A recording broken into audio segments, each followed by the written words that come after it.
হিংসাই হিংসাক জন্ম দিয়ে, অহিংসাক নহয়।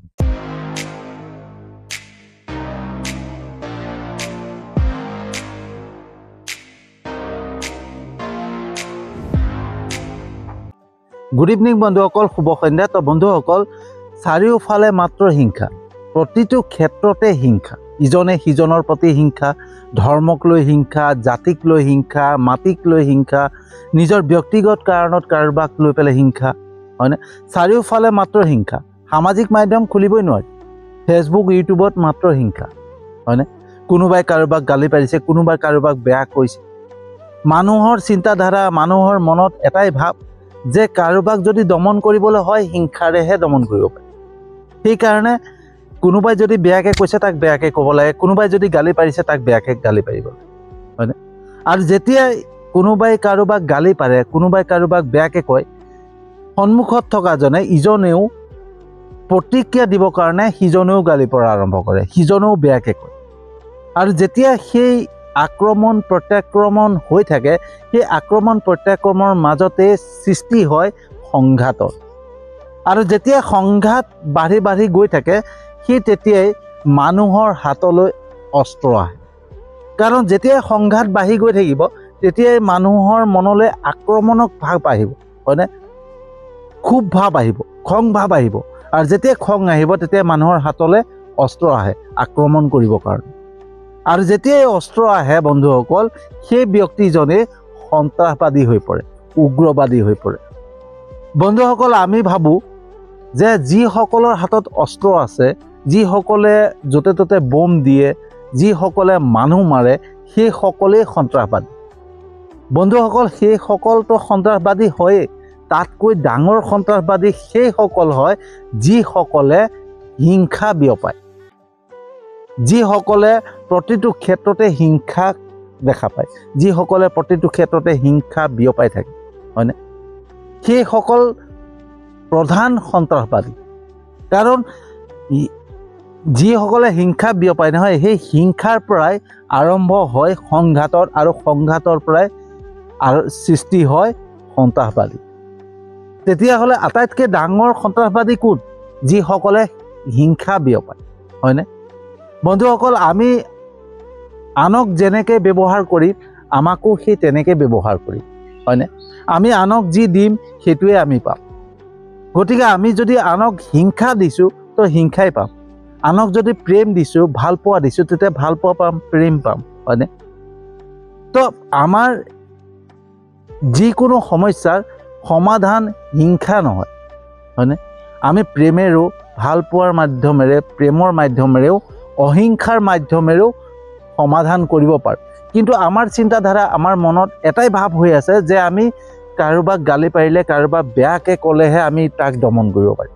কিন্তু কোনটো সমাধান হৈছে, হয়নে? প্ৰতিটো ক্ষেত্ৰতেতো হিংসাই উৎপন্ন হৈ আছে, আৰু হিংসা বৃদ্ধি পাই পাই গৈ আছে।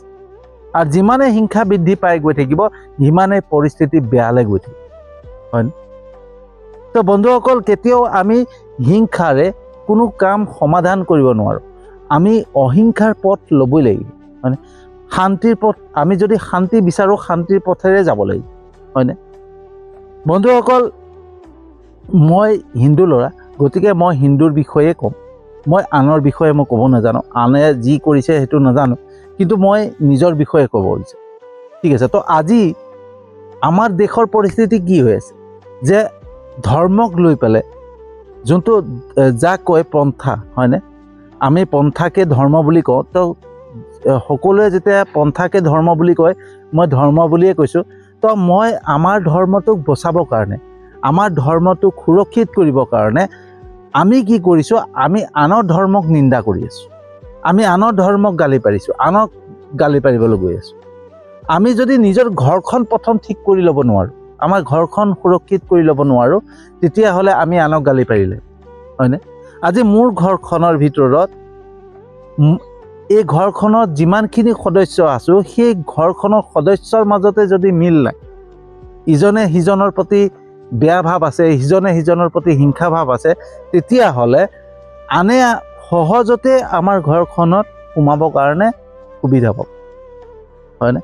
তো মই প্ৰথম যদি মোৰ ঘৰখন ঠিক কৰি নলওঁ তেতিয়াহ'লে মই বাহিৰৰ মানুহক গালি পাৰি একো লাভ নাই, হয়নে?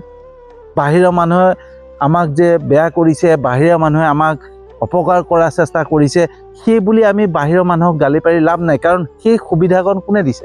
আমাৰ ঘৰৰ মানুহে দিয়ে, হয়নে? আমাৰ ঘৰৰ মানুহে যদি আমাৰ দুৰ্বলতাখিনি বাহিৰত প্ৰকাশ কৰি থাকে, আমাৰ যি প্ৰব্লেম আছে সেই প্ৰব্লেমখিনি আনৰ ওচৰত শ্বেয়াৰ কৰি থাকে, তেতিয়াহ'লে সেই বাহিৰৰ মানুহে সুবিধা ল'ব স্বাভাৱিক। কাৰণ আজিৰ পৃথিৱীত মানুহ প্ৰত্যেকেই স্বাৰ্থপৰ, হয়নে? প্ৰত্যেকেই নিজৰ কথা চিন্তা কৰে, প্ৰত্যেকেই এটা বস্তু চিন্তা কৰে, কেনেকৈ কাৰোবাক সুবিধা ল'ব পাৰি, কেনেকৈ কাৰোবাৰ বস্তু আত্মসাৎ কৰিব পাৰি, কেনেকৈ কাৰোবাৰ সম্পত্তি আত্মসাৎ কৰিব পাৰি, সেইবিলাকেই চিন্তা হৈ থাকে, হয়নে?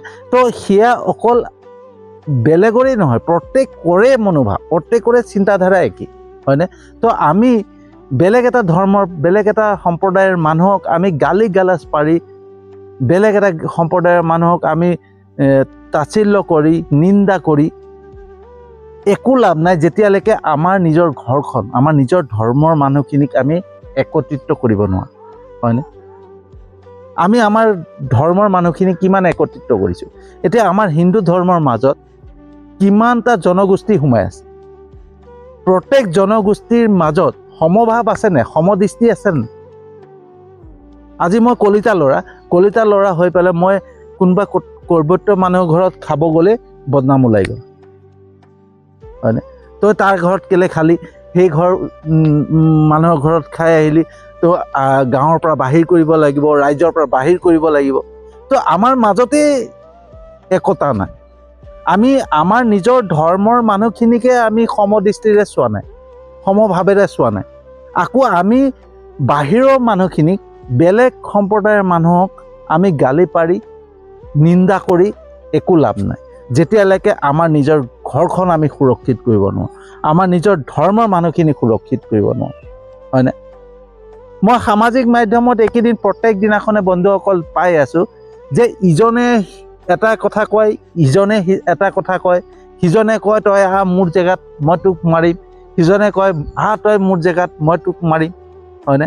তো সামাজিক মাধ্যমত এই যে হিংসাত্মক বিষয়বিলাক বিয়পাই আছে, তাৰ পৰা কি সৃষ্টি হৈছে? সংঘাত। আৰু সেই সংঘাতৰ পৰাই সৃষ্টি হ'ব এদিন সন্ত্ৰাসবাদ, আৰু সেই সন্ত্ৰাসবাদে গোটেই দেশখন শেষ কৰি পেলাব। আজি সন্ত্ৰাসবাদী সোমাইছে আমাৰ দেশত, বাহিৰা অনুপ্ৰৱেশকাৰী সোমাইছে। আমাৰ বাহিৰা অনুপ্ৰৱেশকাৰী কেনেকৈ সোমাব পাৰিছে? কাৰ সুযোগত? আমি অকল চৰকাৰক দোষী থাকিলে নহয়, আমি মন্ত্ৰী MLAক দোষী থাকিলে নহয়, কাৰণ আমাৰ নিজৰ মাজতে বিভেদ, আমাৰ নিজৰ মাজতে একতা নাই। ইজনে সিজনৰ হাতত নাখাবি, সিজনে সিজনৰ হাতত নাখাবি, আমুক এইটো জাতিৰ, তামুক সেইটো জাতিৰ। নিজৰ যোনটো ধৰ্ম, সেই ধৰ্মৰ মাজত থকা যিখিনি জনগোষ্ঠী আছে, সেইখিনিৰ মাজতে আমাৰ মিল নাই। আমি আকৌ বেলেগ এটা ধৰ্মক গালি পাৰি আছোঁ, বেলেগ এটা ধৰ্মক বেয়া ব্যৱহাৰ কৰি আছোঁ, বেলেগ এটা ধৰ্মক নিন্দা কৰি আছোঁ। তো আমি সেইটোত হিংসা বিয়পাই আছোঁ। আৰু হিংসা যেতিয়া বিয়পি যাব, যেতিয়া নিজৰ ঘৰতে যেতিয়া সুৰক্ষিত নহয়, নিজৰ মানুহখিনিৰ মাজতে মিল নাই, নিজৰ মানুহখিনিৰ মাজতে বিভেদ আছে, সমদৃষ্টি নাই, সমভাৱ নাই, তেতিয়াহ'লে বেলেগ মানুহে আমাৰ আক্ৰমণ যদি কৰে নহয়, সহজতে আক্ৰমণ কৰিব পাৰি। আমি নিজৰ ঘৰৰ ভেটিটো সুৰক্ষিত নকৰাকৈ বেলেগক আক্ৰমণ কৰিবলৈ যোৱাটো আমাৰ কাৰণে আটাইতকৈ বেয়া হ'ব, আমাৰ আটাইতকৈ মানে এইটো ভুল চিন্তা হ'ব, হয়। তো আমি প্ৰথম চিন্তা কৰিব লাগিব আমাৰ নিজৰ ভেটিটো সুৰক্ষিত কৰা, আমাৰ নিজৰ ঘৰখনৰ ভিতৰত থকা মানুহখিনিক ভাল কৰা, আমাৰ ঘৰখনৰ ভিতৰত থকা মানুহখিনিৰ মাজত মিলা প্ৰীতি অনা, একতা অনা, সেইটোহে প্ৰকৃত কালন হ'ব, হয়নে? তো আজি ধৰ্মক লৈ পেলাই, নিজৰ পন্থাক লৈ পেলাই, পন্থা হৈছে কি? এটা পথ, ঈশ্বৰক পোৱা, ভগৱানক পোৱা এটা পথ। মই হিন্দু পন্থাৰ মাধ্যমেৰে যিখিনি পূজা পাতল কৰি যেনেকুৱা ধৰ্ম নীতিৰে আমি ভগৱানক পাব পাৰোঁ, ঈশ্বৰক পাব পাৰোঁ, সেইটো এটা পথ হয়, হয়নে? তেনেকৈ প্ৰত্যেকে হিন্দু মুছলমান খ্ৰীষ্টান সেইকেইটা হৈছে এটা পথ, এটা ৰাস্তা। সেই ৰাস্তাৰ মাধ্যমেৰে গৈ পেলাই আমি ভগৱানক পাব পাৰোঁ, ঈশ্বৰক পাব পাৰোঁ, হয়নে? সেই নিয়ম নীতিৰ মাজেৰে। কিন্তু এইটো ভগৱানে কোৱা নাই যে ইজনে সিজনৰ মাজত কাজিয়া লাগে, ইজনৰ মাজত হিংসা বিয়পা, হয়নে? যোন প্ৰকৃত ভগৱানৰ সন্তান হয়, যি ভগৱানক প্ৰকৃততে ঈশ্বৰক চিনি পায়, ভগৱানক চিনি পায়, ভগৱানক বুজি পায়, তেওঁ কেতিয়াও হিংসা নিবিচাৰে। কাৰণ ভগৱানে কেতিয়াও হিংসা বিচৰা নাই, ঈশ্বৰে কেতিয়াও হিংসা বিচৰা নাই। ঈশ্বৰে, ইউনিভাৰ্ছে, ব্ৰহ্মাণ্ডে এটাই বিচাৰিছে যে প্ৰত্যেকৰে মনত, প্ৰত্যেকৰে ভাৱনাত প্ৰেম থাকক, দয়া থাকক, ক্ষমা থাকক, সহনশীল থাকক, ধৈৰ্য থাকক, ত্যাগ থাকক, হয়নে? সমদৃষ্টি থাকক, সমভাৱ থাকক, বিশ্বাস থাকক, শ্ৰদ্ধা থাকক, ভক্তি থাকক। এয়া ভগৱানে বিচাৰিছে, এয়াই ঈশ্বৰে বিচাৰিছে। আৰু যি প্ৰকৃততে ঈশ্বৰক ভাল পায়, যি নিজৰ ধৰ্ম, নিজৰ কৰ্তব্য বুজি পায়, তেওঁ কেতিয়াও হিংসা নিবিচাৰে, হয়নে? তেওঁ সদায় এটাই বিচাৰিব যে প্ৰত্যেকৰ মাজত প্ৰেম থাকক, দয়া থাকক, ক্ষমা থাকক, হয়নে? সমভাৱ থাকক, সমদৃষ্টি থাকক, বিশ্বাস থাকক, সেইবিলাক বিচাৰিব।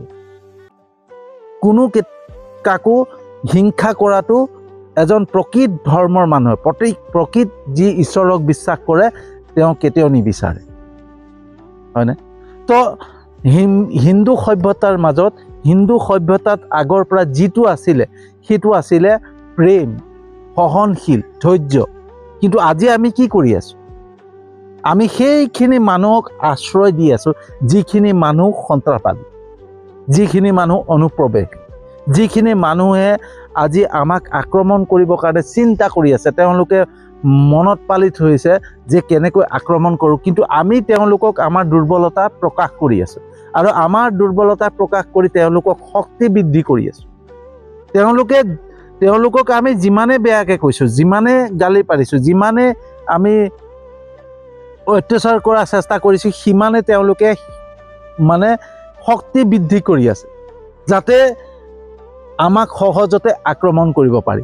আৰু আমাক যদি আক্ৰমণ কৰে নহয়, সহজতে তেওঁলোক জয়ী হ'ব। কাৰণ আমাৰ মাজতে কোনো একতা নাই, হয়নে? আমাৰ মাজতে বিভেদ আছে। কোনোবাই কাৰোবাৰ ঘৰত গৈছে, কোনোবাই কাৰোবাৰ ঘৰত বিয়া খাবলৈ গৈছে, তাকো এঘৰীয়া কৰিছে। কোনোবাই কাৰোবাৰ ঘৰত মানে চাহ একাপ খাই আহিছে, তেওঁকো এঘৰীয়া কৰিছে। উচ্চ নিচ্চ ভাৱ যেতিয়ালৈকে থাকিব, নিজৰ মাজত একতা নাহে। আৰু যেতিয়ালৈকে একতা নাহে, তেতিয়ালৈকে মানুহৰ মাজত শান্তি নাই, হয়নে? আৰু সেই তেতিয়াই সহজতে বেলেগ মানুহে সুবিধা পায়, সুযোগ পায়। আজি অনুপ্ৰৱেশকাৰী আহি পালে আমাৰ ইয়াত থাকি নিজৰ জীৱন নিৰ্বাহ কৰাৰ শক্তি ক'ৰ পৰা পালে? আজি সেইসকল মানুহক আমি গালি পাৰি আছোঁ। কাৰণ তেওঁলোকে সেই সুবিধাখন কেনেকৈ পালে? ইয়াত আহি পালে নিজৰ ID বনাই, নিজৰ ভোটাৰ ID, নিজৰ মানে আধাৰ কাৰ্ড, সকলো ফালৰ পৰা বনাই আকৌ নিজৰ জেগা এটুকুৰা বাছি ল'লে। বাছি লৈ পেলাই সেই জেগা টুকুৰাত ঘৰ বনালে, খেতি মাটি কৰিছে। তেওঁলোকৰ ভাষাতে ধৰিব পাৰি যে তেওঁলোক অনুপ্ৰৱেশকাৰী। কাৰণ এজন মানুহ যেতিয়া এখন জেগাত থাকে, সেই জেগাৰ ভাষা, সংস্কৃতি সকলো জানে। কিন্তু যিসকল অনুপ্ৰৱেশকাৰী, যিসকল বাহিৰৰ পৰা আহিছে, তেওঁলোকৰ ভাষাই, তেওঁলোকৰ যিখিনি ৰীতি নীতি কৃষ্টি, সেইবিলাকতে ধৰিব পাৰি যে তেওঁলোক অনুপ্ৰৱেশকাৰী। আৰু সেইসকল তেওঁলোক আহি পালে ইয়াত সুবিধা কেনেকৈ পাইছে, সুযোগ কেনেকৈ পাইছে? আমি সুযোগ দিছোঁ, আমি তেওঁলোকৰ জীৱন নিৰ্বাহ কৰাৰ সুবিধা কৰি দিছোঁ, আমি তেওঁলোকক আমাৰ ঘৰৰ কামত লগাইছোঁ, হয়নে? উপাৰ্জনৰ পথ তেওঁলোকক দিছোঁ। তো আমাৰ সেই সুবিধাখন আমাৰ পৰাই পাইছে। আকৌ আমি তেওঁলোকক গালি পাৰি লাভ নাই। তো আমি যেতিয়ালৈকে আমাৰ মাজত একতা নানো, আমাৰ মাজত বিভেদ বোলা বস্তুটো দূৰ নকৰোঁ, আমাৰ মাজত সকলোৰে মাজত যেতিয়া সমভাৱ, সমদৃষ্টি থাকিব, তেতিয়া সেইসকল মানুহে সুযোগ নাপায়। গতিকে বন্ধুসকল, কাৰোবাক গালি পাৰি, কাৰোবাক বেয়াকৈ কৈ পেলাই আমি হিংসাহে বিয়পাব পাৰি, হয়নে? আৰু সেই হিংসা বিয়পাজন ব্যক্তিজনেই হৈছে আটাইতকৈ ডাঙৰ সন্ত্ৰাসবাদী। হয়নে মই আজি যদি কাৰোবাক ছ'চিয়েল মিডিয়াত গালি পাৰিছোঁ গালি পৰাৰ লগে লগে মোক গালি পাৰিব মোক গালি পৰাৰ লগে লগে ময়ো তাৰ মানে প্ৰত্যুত্তৰ দিবৰ কাৰণে প্ৰতিক্ৰিয়া দিবৰ কাৰণে গালি পাৰিম আৰু সেই গালি পাৰোঁতে কি হ'ব এটা সংঘাতৰ সৃষ্টি হ'ব আৰু যেতিয়া সংঘাত সৃষ্টি হৈ যাব তেতিয়াই মন যাব তাক মাৰিম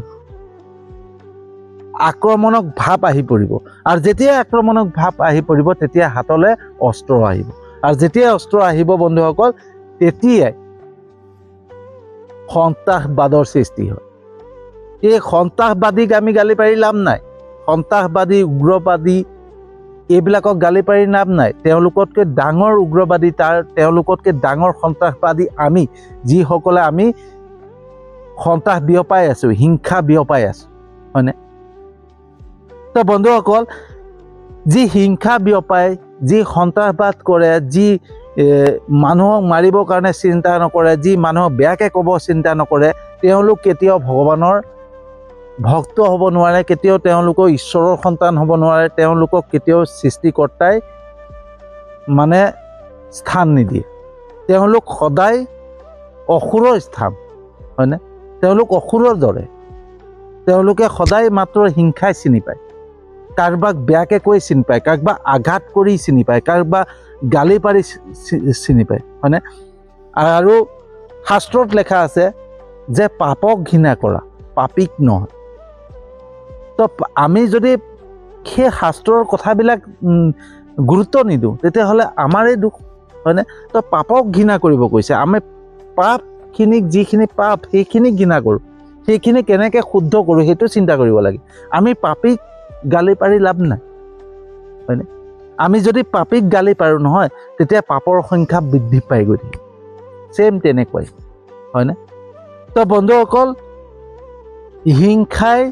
হিংসাক জন্ম দিয়ে অহিংসাক নহয় কেনেকুৱা পালে জনাব যদি ভাল পাইছে যিমান পাৰে শ্বেয়াৰ কৰিব যাতে সকলোৱে গম পায় বুজি পায় আৰু নিজৰ মাজত ভাতৃত্ববোধ আনে প্ৰেম আনে দয়া আনে ক্ষমা আনে প্ৰত্যেকৰ ভাল পাবলৈ শিকে হয়নে সেইকাৰণে যিমান পাৰে ভিডিঅ'টো শ্বেয়াৰ কৰিব যাতে সকলোৰে মাজত একতা ভাৱ আহে আৰু বাহিৰা মানুহে সুযোগ নাপায় সেই একতাৰ বান্ধোনটোক ছিঙিবৰ কাৰণে হয়নে তো সেইকাৰণে যিমান পাৰে শ্বেয়াৰ কৰিব মই জানো আপোনালোকে মোৰ ভিডিঅ' চাই লাইক কমেণ্ট কৰে শ্বেয়াৰ কৰে আৰু মোৰ ইউটিউব চেনেলটোতো ছাবস্ক্ৰাইব কৰিছে মোৰ ফেচবুক প্ৰফাইলতো ফ'ল' কৰিছে তাৰ বাবে আপোনালোকক আন্তৰিক ধন্যবাদ জনাইছোঁ আৰু যিসকলে নাই কৰা তেওঁলোককো মই বহুত আন্তৰিক ধন্যবাদ জনাইছোঁ কাৰণ মই জানো মোৰ বিশ্বাস আছে যেনেকৈ ঈশ্বৰৰ ওপৰত বিশ্বাস ভগৱানৰ ওপৰত বিশ্বাস আপোনালোকৰ ওপৰতো বিশ্বাস যে মোৰ এদিন নহয় এদিন মোৰ ইউটিউব চেনেল ছাবস্ক্ৰাইব কৰিব মোৰ ফেচবুক প্ৰফাইলতো ফ'ল' কৰিব সেই বিশ্বাসেৰে আজি ভিডিঅ'টো সামৰণি মাৰিছোঁ আৰু এটা নতুন বিষয়বস্তুলৈ